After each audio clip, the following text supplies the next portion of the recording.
Welcome to Crossdressing Stories. Here, we share personal stories, celebrate self-expression. If you're on your own journey or simply curious, you've found your community. Subscribe and join the conversation. Every man believes he is the sole architect of his own soul. Leo Vance certainly did.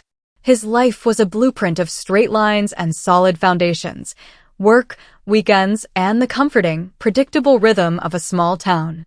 He saw his world as a fortress, built brick by brick with his own hands, impenetrable and entirely his own. He was wrong. Fortresses fall not to battering rams, but to termites that gnaw unseen from within. For Leo, the termite was a moment, a fleeting, sun-drenched second of masculine pride. It took the form of a ridiculous wager over a rickety fence, a challenge about a county fair pie-eating contest. It seemed like nothing. A joke. A harmless thread in the grand tapestry of his life. But his neighbor, Serafina Croft, was no ordinary weaver. She was an artist who worked not with scissors and dye, but with submission and shame. She saw the cracks in his foundation long before he did. And in that simple handshake, she didn't just accept a bet, she took hold of that single, invisible thread and prepared to unravel him completely. This is not a story about a lost wager. It is a cautionary tale about the architecture of a man and how quickly it can be demolished. It is a testament to the fact that the most terrifying prisons are not built of stone and steel, but of promises and lace. The question is not whether he would lose. His defeat was written in the stars the moment she smiled. The question is what rises from the rubble when the blueprint is burned, the foundations are shattered, and a new, terrible, beautiful structure is built in its place. The world was melting. It was the last Saturday in July, and Willow Creek was trapped under a dome of oppressive heat. The air, thick as syrup, shimmered above the asphalt, and the drone of cicadas was a manic, unending scream. Leo Vance was wrestling a sputtering lawnmower across his parched, patchy lawn, a battlefield he was perpetually losing. Sweat had turned his faded band t-shirt a dark, uniform gray. Then a voice, cool and sharp as shattered glass, cut through the engine's roar. "Vance, are you trying to spontaneously combust?" He killed the engine, the sudden silence ringing in his ears. Leaning against the handle, he squinted toward the fence. Serafina Croft stood there, a vision of calculated cool. A wide-brimmed hat cast her face in shadow, but he could see the glint of oversized sunglasses and the condescending curve of her lips. She held a tall glass of something iced and green, beaded with condensation. "Just taming the wilderness, Sarah," he grunted, wiping his brow with a greasy forearm. "What's the emergency?" Her smirk deepened. "The county fair. That vulgar little pie-eating spectacle you're so fond of. Defending your title." Leo puffed out his chest, a reflexive act of masculine pride. "You know it. Two-time champ. Going for the hat trick." How wonderfully provincial, she mused, taking a slow sip. "Let's make it interesting. A wager to elevate the proceedings." Leo's interest was piqued. With Serafina, interesting was a dangerous word. "What's the deal?" "If you win," she said, her voice a silken purr, "I will be your personal, on-call stylist for an entire year. No more of that self-inflicted buzz cut. We're talking tailored, sophisticated, the kind of hair that gets you noticed." She paused, letting the offer hang in the air. "But if you lose, you belong to me for 1 month. An apprentice at my salon, Lecklet." He laughed, a loud, scoffing sound. The image of him sweeping floors at her pretentious, minimalist salon seemed absurdly harmless. "Like some kind of errand boy? You're on, Croft." They shook on it over the splintered wood of the fence. Her hand was startlingly cool, her grip firm and possessive against his sweaty palm. He thought nothing more of it. He was a local legend. What could possibly go wrong? As Serafina turned back toward her immaculate, modern house, her smile lost its playful edge, transforming into something sharp, predatory, and deeply satisfied. The fair was a kaleidoscope of manufactured joy. The scent of fried dough, spun sugar, and livestock mingled in the heavy air. At the main stage, under a banner proclaiming the annual Willow Creek Blueberry Pie Eating Contest, Leo stood shoulder to shoulder with his competitors, a gangly teenager, a nervous-looking housewife, and a new challenger, a mountain of a man the announcer called the Kodiak Kaczynski. Across the crowd, he saw Sarah. She wasn't cheering. She was observing, her arms crossed, sunglasses perched on her head like a diadem. She caught his eye, gave a slow, deliberate wink, and then touched a single finger to her lips. It wasn't a gesture of luck, it felt like a warning. The whistle shrieked. Leo plunged his face into the first pie with practiced, ravenous gusto. The first three were a blur of sweet, gooey victory. But by the fourth, a leaden weight settled in his gut. The sugar, once a delight, now felt like a cloying poison coating his throat. His rhythm broke. He glanced over. The Kodiak was an engine of consumption, a human threshing machine methodically dismantling pie after pie, his face a purple-streaked mask of pure focus. Leo fought through a fifth pie, then a sixth. On the seventh, his body rebelled. A violent wave of nausea surged, and he slammed his head onto the table, defeated. The final buzzer blared. The Kodiak had consumed 10 pies. Leo, a pathetic 6. As the crowd roared for the new champion, Serafina glided through the throng. She didn't offer sympathy. She dangled a pristine, white napkin before his sticky face. "Such a shame, champ," she whispered, her voice laced with chilling amusement. "I'll see you Monday. 9 a.m. sharp." He snatched the napkin. "Doing what?" "Making coffee." Her smile was all teeth. "Oh, Leo, you'll do so much more than that. And do wear something disposable." Monday arrived gray and foreboding. Leo trudged to Leklet, a temple of chrome, glass, and white orchids that felt alien on their quiet suburban street. Serafina stood at the reception desk, a general commanding her post, dressed in a black sheath dress that was both severe and elegant. "Vance," she said, her tones stripped of all neighborly warmth. "Paperwork." She slid a thick, leather-bound folio across the marble counter. The cover was embossed in gold, apprenticeship and personal conduct agreement. He flipped through pages of dense, legalistic text. Phrases like duties as assigned, wardrobe compliance at employer's sole discretion, and non-disclosure of proprietary methods swam before his eyes. "What is all this?" he asked, feeling a knot of unease tighten in his stomach. "A formality," she replied smoothly. "It outlines your responsibilities and ensures you understand the confidentiality of my clientele and techniques. You're here to learn, after all." Pride, stubborn and stupid, stopped him from admitting he was intimidated. He'd signed car loans on less. He grabbed the heavy, fountain pen she offered and scrawled his name on the final page. "There." "Satisfied?"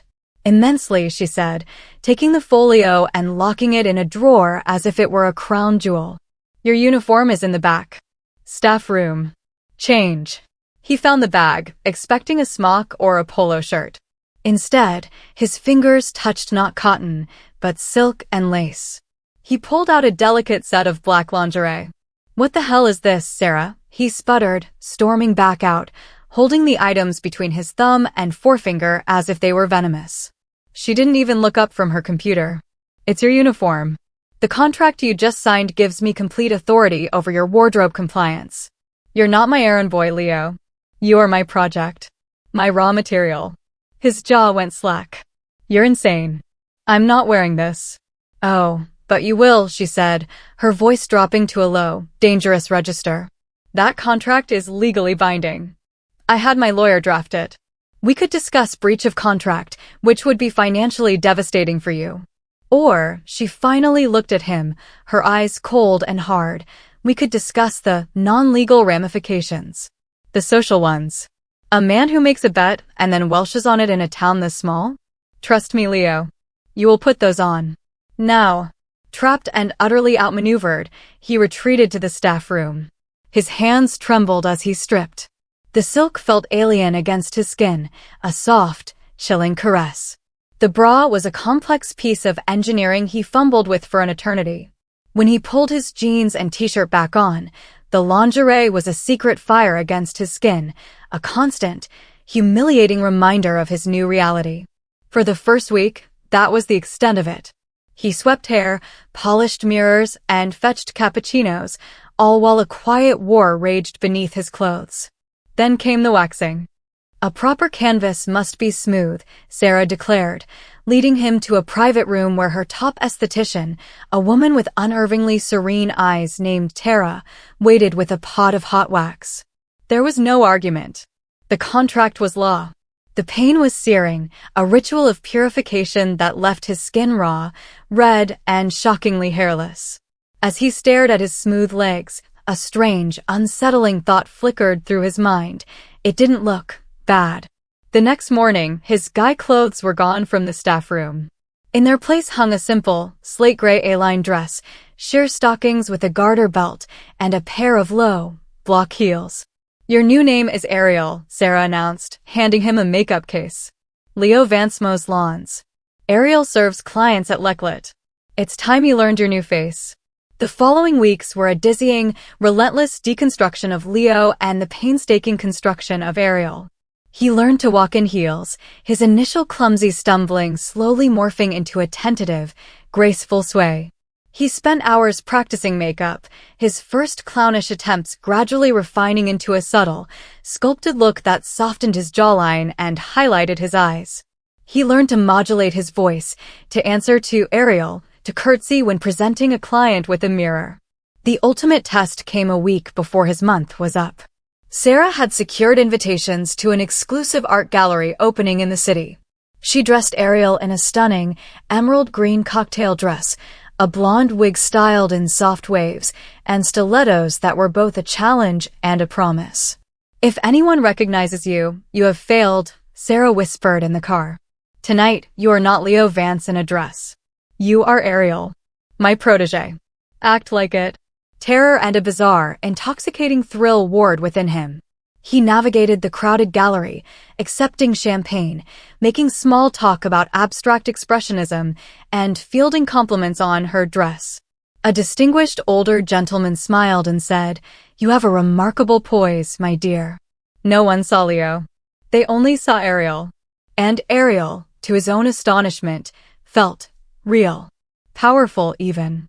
On the last day of the month, Ariel stood polishing a mirror in the silent salon after closing.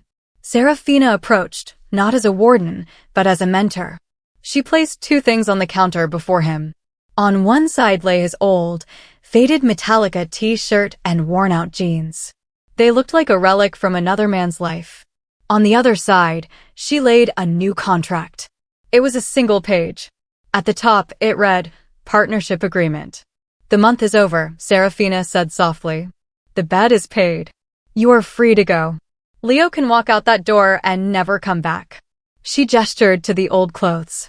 "Or, Ariel can stay. Not as an apprentice, but as a partner. As my partner." He looked at his reflection. He saw the carefully applied makeup, the pierced earlobe with its single diamond stud, the elegant line of his posture. He remembered the drudgery of mowing his lawn, the hollowness of his old life. Then he remembered the thrill of the art gallery, the power in commanding a room with a glance, the strange satisfaction of becoming a work of art. His hand trembled as he lifted it, hovering in the space between the two choices. For a moment, a flicker of defiance, the ghost of Leo, flashed in his eyes. Serafina saw it, and she smiled. With a motion as swift as a striking snake, she reached out and swept both the clothes and the contract off the counter. "Silly boy," she chided, her voice a silken whisper. "You think the choice is still yours to make?" She straightened up, her authority settling over the room like a shroud. The game wasn't over. She had simply changed the rules again. Ariel stared at the empty space on the counter, his breath caught in his throat. He was neither Leo nor a partner. He was an exquisite captive. "Now," Serafina said, turning toward the door. "Lock up. We have an early start tomorrow." 6 months passed, each day a single, perfect brushstroke on the canvas that was Ariel. The ghost of Leo Vance had faded to a faint pencil sketch beneath layers of oil and varnish, a whisper that surfaced only in the dead of night when the house was still and the mask could finally be set aside. But even then, the face in the mirror was no longer his. It was a blank slate, waiting for the morning's ritual. The ritual was an act of devotion. It began not with the jarring ring of an alarm, but with a silent, internal mandate. The bathroom, a sanctuary of marble and chrome, would be filled with steam. Ariel would stand before the mirror, studying the blank canvas of a smooth, hairless body. The first touch was the cool glide of a silk robe. Then came the painstaking construction of the face. This was no longer an amateur's fumbling, it was artistry. Foundation to erase the faint shadows of unease. Concealer to hide the evidence of a restless mind. Eyeliner to sculpt a gaze that was alert yet passive, inviting but unreadable. And finally, the lipstick, a slash of defiant color on a mouth shaped for smiling, but rarely for speaking its own thoughts. The pleasure she found in this transformation was its own kind of prison, a willing application of her own gilded bars. Ariel was the star attraction of Leclerc. Clients adored her. They praised her steady hands during manicures, her intuitive sense of style, her serene, almost ethereal presence. She moved through the pristine salon with a liquid grace, the click of her heels a part of the salon's ambient music. She was an object of beauty and admiration, curated to perfection by her owner. The esthetician, Tara, with her perpetually serene eyes, would watch Ariel sometimes, a flicker of unreadable curiosity in her expression before she would turn back to her waxes and lotions, a silent observer in the theater of Serafina's making. The partnership agreement never reappeared. It became a specter, an unspoken promise that Serafina dangled just out of reach, the ultimate tool of control. Ariel was hers, not by contract, but by a far more powerful bond, a carefully cultivated dependency. Serafina provided her clothes, her shelter, her purpose, and, most intoxicatingly, her approval. A single nod of approbation from Serafina could make Ariel's day. A slight frown could shatter it. One Tuesday afternoon, the bell above the salon door chimed, announcing a new arrival. The sound was harsher than usual, a discordant note in the salon's symphony of soft chatter and whirring dryers. Ariel was at the front desk, cataloging a new shipment of French hair serums, her posture immaculate. "Excuse me, miss?" The voice was rough, familiar, and utterly out of place. It belonged to sawdust, motor oil, and cheap beer, the voice of Leo's old world. Ariel looked up slowly, her practiced, pleasant smile locking into place. Standing there, looking bewildered and out of his depth, was Mark Renshaw, Leo's best friend. He wore a dusty work jacket and held his baseball cap in his hands, his eyes wide as he took in the opulent surroundings. He was staring right at Ariel, but there was no spark of recognition, only a vague, respectful admiration for the beautiful, unapproachable woman behind the counter. "I'm sorry to bother you," he said, shuffling his work boots on the Italian marble. "This is gonna sound weird, but I'm looking for a guy who lives next door. Leo Vance. Haven't seen him around in, well, a long time. His lawn's a mess, place looks empty. Just wanted to make sure he was okay. You being next door, I figured you might know something." The world tilted. The carefully constructed artifice of Ariel threatened to shatter. Behind the perfectly lined eyes, Leo was screaming, a primal roar of terror and recognition. He could feel the phantom sensation of grease on his hands, the memory of laughing with Mark over a broken engine on a summer afternoon. Mark. He came looking for me. Serafina emerged from her office, a silent predator sensing a disturbance in her domain. She moved with impossible grace, placing a possessive hand on Ariel's shoulder. Her long, red nails were a stark, bloody contrast against the soft, gray fabric of Ariel's dress. It was a gesture of ownership. "I'm afraid we don't know a Leo," Serafina said, her voice smooth as ice, her eyes fixed on Mark with cold dismissal.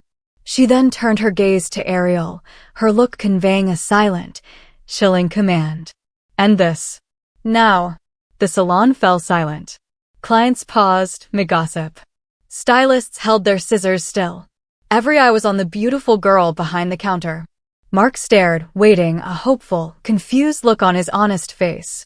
Serafina watched, testing, her fingers pressing ever so slightly into Ariel's shoulder. Ariel took a slow, steadying breath, the expensive, floral scent of the salon filling her lungs, choking out the phantom smell of motor oil. She looked directly at the last remnant of her former life. "I'm sorry," she said, her voice a melody of polite regret. It was a voice she had practiced for hours, light and feminine and utterly devoid of Leo's gravelly tone. "I'm afraid I can't help you. We've only been here for about 6 months ourselves. We never met the previous neighbor." The lie was flawless. So flawless it terrified her. Mark's face fell. The last flicker of hope in his eyes died out. "Oh, okay. Sorry to have bothered you, miss." He gave a final, lost look around the salon before turning and walking out, the discordant chime of the bell marking his retreat. The moment the door closed, the spell broke. The salon buzzed back to life. Serafina's hand lingered on Ariel's shoulder, her thumb stroking the fabric in a gesture that was both a reward and a fresh claim. "Well done, Ariel," she whispered, her voice low enough for only her to hear. "Flawless performance." That night, Ariel didn't sleep. She sat in the darkness of her room, staring at her reflection in the black window pane. The intrusion of the outside world had reminded her that the cage, no matter how gilded, was still a cage. A memory surfaced, Mark, years ago, after Leo's car broke down. "Don't worry, buddy," he'd said, clapping him on the back. "I'm not leaving you stranded." A single, hot tear escaped and traced a path through her foundation, a tiny crack in the perfect facade. The next morning, Serafina found her staring into the dregs of a coffee cup. Mark Renshaw's visit was illuminating. Serafina began, circling the kitchen island like a shark. "It shows that loose ends still exist. Remnants of a life that no longer concerns you. We need to be more proactive. We need to cement Ariel's place in this town so that no one would ever dream of asking about a ghost named Leo again." Ariel looked up, her heart a cold stone in her chest. "What do you mean?" Serafina smiled, placing a heavy, glossy invitation on the counter. It was for the annual Willow Creek Founders Day Gala, the most exclusive high society event of the year. "You are not just my assistant anymore, Ariel. You are my creation. It's time for your official debut. You will be on my arm at this gala. You will charm the mayor. You will dance with the bank president. You will be so dazzling, so undeniably Ariel Voss, that the very idea of Leo Vance will become a ridiculous, forgotten fiction." It wasn't a suggestion. It was the announcement of her next, and most difficult, performance. She would not just be passing as a woman. She would be actively, publicly, and irrevocably erasing the man she used to be, in front of the very people who had once known him. "Go get ready," Serafina commanded, her voice leaving no room for argument. "We have a lot of work to do. You have to be more than perfect." Ariel looked from the invitation to Serafina's triumphant face. She was trapped in a rising tide. She could either learn to swim in these strange, deep waters, or she could let herself drown.